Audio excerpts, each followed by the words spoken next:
आज बन रहा है एगलेस स्पॉन्ज केक, अवन के बगैर पतीले में बन रहा है और ये तीसरी बार मैंने बनाया है, इसलिए जो मैं टिप्स इसमें शेयर करने वाली हूँ ना प्राइसलेस है वो। अस्सलाम-ओ-अलैकुम, welcome to love to cook you can do it, the best place for easy cooking. ये 1.5 कप मैदा है, 1.5 कप, 1 कप चीनी है जिसको घर पे ही मैंने पीस लिया है ग्राइंडर में, आधा कप दूध और 1/4 कप मक्खन है। मक्खन की जगह मैं देसी घी डाल रही हूँ। 1 कप दही, 1 teaspoon baking powder, 1/4 teaspoon baking soda और 1 ड्रॉप वनीला एसेंस का। अब मैं बेकिंग पाउडर और बेकिंग सोडा जो है मैदे में डाल दूंगी और फिर इसको छान लूंगी। ठीक है, छानने के बाद मैंने इसको मिक्स करना है बाकी चीज़ों के साथ। जो लोग पहली बार मेरी वीडियो देख रहे हैं तो मैं अपने चैनल पे नई नई रेसिपी ट्राई करती हूँ और इसमें जो मिस्टेक्स होती हैं, जो मैं सीखती हूँ, वो मैं आपसे शेयर करती हूँ। इस इन्फॉर्मेशन के लिए सब्सक्राइब करें फटाफट से और बेल आइकन पर जरूर क्लिक करना है। अच्छा जी, अब ये छान चुकी हूँ मैं मैदा और बेकिंग सोडा और बेकिंग पाउडर, उसमें अब डाल दिया मैंने दही and now I am going to mix it.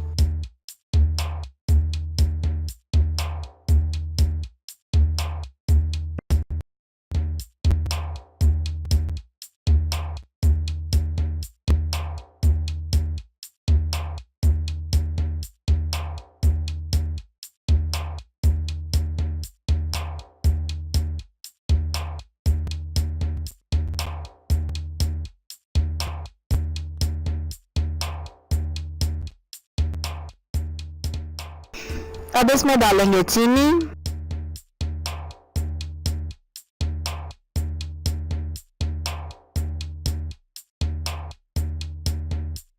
दूध को नीम गरम करके बिल्कुल हल्का सा गरम करके इसमें मैंने मक्खन डाल दिया, देसी घी डाल दिया और अब उसको उस मिक्सचर को भी मैंने इसमें डाल दिया मैदे में। और अब मैं इसको अच्छे से मिक्स करने वाली हूँ जब तक कि ये स्मूथ सी पेस्ट रेडी हो जाए।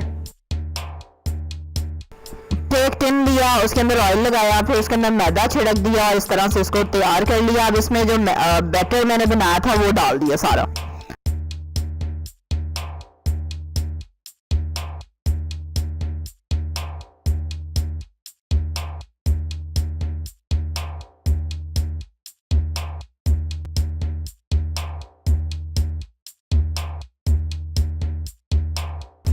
अब इसको 1-2 बार टैप कर लें और अब हम पतीले को चढ़ाएंगे चूल्हे पे। उसमें नमक डाल दूंगी मैं, एक ही नमक मतलब रखा हुआ मैंने, उसको मैं बार बार यूज़ कर रही हूँ। और इस तरह से स्टैंड रख देंगे आप। 15 मिनट के लिए इसको प्री हीट किया मीडियम हीट पे ना, और उसके बाद फिर मैंने इसके अंदर रख दिया केक और क्लाइमिक्स स्टार्ट। ठीक है, अब मैंने इसको रख दिया और इसकी आंच हल्की कर दी क्योंकि रेसिपी जिनकी मैं फॉलो कर रही थी उन्होंने यही कहा कि इनको इसको हल्की आंच पे ना 50 मिनट के लिए, हल्की आंच पे। जब 50 मिनट बाद मैंने ढक्कन उठा के देखा तो केक तो टस से मस नहीं हुआ, वैसे का वैसे ही पतला बैटर। अच्छा, मैंने कहा शायद फिर मेरी आंच का हिसाब या जो भी है, चलो थोड़ी देर और इसको देख लो। मैंने इसको 50 मिनट और पड़ने दिया और फिर भी इसका वही हाल। फिर फाइनली मैंने सोचा कि मैं आंच बढ़ा दूं वरना तो सारी रात लग जाएगी केक पकने में। और फिर मैंने आंच तेज की, तकरीबन 30 मिनट बाद फिर मैंने ये ढक्कन उठा के देखा और मुझे देखने में थोड़ा थोड़ा तसल्ली हुई कि हाँ जी कुछ पक गया है। चलें जी, फिर खैर मैंने प्रोफेशनल्स की तरह स्क्यूअर से चेक किया, टूथपिक से चेक किया, वो क्लीन आई, बस ठीक है केक पक गया, निकालो फटाफट। बच्चे मेरे इंतजार कर करके सो गए। खैर केक को निकाला मैंने फिर, और ये देखें अनइवन था थोड़ा एक तरफ से राइज हो गया थोड़ा और एक तरफ से नहीं। खैर फिर मैंने कहा चलो अब शुक्र है केक जैसा लग तो रहा है ना, यही खुशी हो रही थी मुझे। फिर अब इसके बाद ग्लेज बनानी थी, फिर मैंने इसको रख दिया। मैंने कहा सुबह अब इसको बच्चों को भी दिखाएंगे और फिर इसको बाकी सुबह डेकोरेट करेंगे। चॉकलेट ग्लेज बनाएगी बच्चों के कहने पे।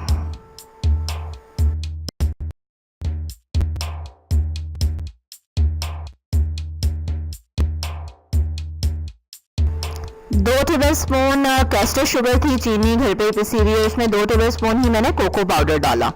इसमें कोको पाउडर अच्छी क्वालिटी का होना बहुत ज़रूरी है वरना बहुत ही गंदा टेस्ट आएगा ग्लेज का। बस मैंने उसको एक्सपीरियंस किया हुआ है। खैर ये मैं कैडबरी का लाई थी कोको पाउडर और ये बहुत ही अच्छा है, इसका टेस्ट ज़बरदस्त है। हाँ लेट मी शो यू, ये देखें।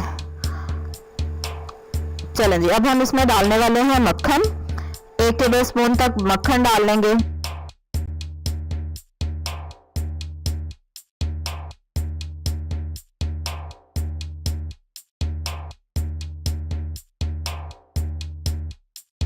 चलो जी, इसको मिक्स करेंगे और थोड़ा सा मैं दूध डालूंगी इसको थोड़ा पतला करने के लिए। मतलब इसकी थोड़ी सी थिक सी कंसिस्टेंसी हो जाए ताकि इसके ऊपर केक के ऊपर इसको स्प्रेड कर सके। जो पहली 2 बार केक बनाया ना तो वो केक तो उबलना ही शुरू हो गया। एक बार तो वो उबल उबल के सारा बाहर आ गया। और खैर ये तीसरी बार कम से कम देखने में केक तो लग रहा था ना थोड़ा बहुत, इसलिए मैं तो बहुत खुश थी। लेकिन कम से कम टाइम और फ्लेम तो सही बताना चाहिए। खैर इसको जब हमने काटा, देखने में तो ये बहुत अच्छा लग रहा था, मज़े का लग रहा था, लेकिन जब इसको काटा तो बिल्कुल भी इसका टेस्ट नहीं था। और बाकी तो वीडियो में वो दिखा रहे होते हैं दबा दबा के देखिए कितना हमारा स्पंज जैसा केक बना है, और मेरा तो कोई चक्कर ही नहीं था, दबाने का तो कोई चक्कर ही नहीं। अभी आप देखेंगे जब इसको काटा तो बिल्कुल ऐसे लग रहा था जैसे साबुन है ये। यकीनन वो जो पतीले में पड़ा रहा 2 घंटे और उससे वो उसका ख़राब हो गया। तो नेक्स्ट टाइम ट्राई करूंगी तो शुरू में इंशाल्लाह फ्लेम हाई रखेंगे, फिर देखेंगे क्या होता है, बनता है केक के नहीं। तो जो लोग चाहते हैं कि मैं जल्दी जल्दी 4th बार ट्राई करूं, कमेंट करके बताएं मुझे फटाफट से, और इंशाल्लाह एक दिन केक बना लेना, बना के ही छोड़ना है। तो 4th ट्राई देखने के लिए मेरी सब्सक्राइब करें मेरे चैनल को, बेल आइकन पे ज़रूर क्लिक करना है, और लाइक करें इस वीडियो को, शेयर करें अपनी फैमिली के साथ, अपने फ्रेंड्स के साथ, और मेरे साथ एक्सपीरियंस शेयर करें अपना, आप भी ट्राई करें। चलिए, अल्लाह हाफिज़, फॉर द नेक्स्ट वीडियो।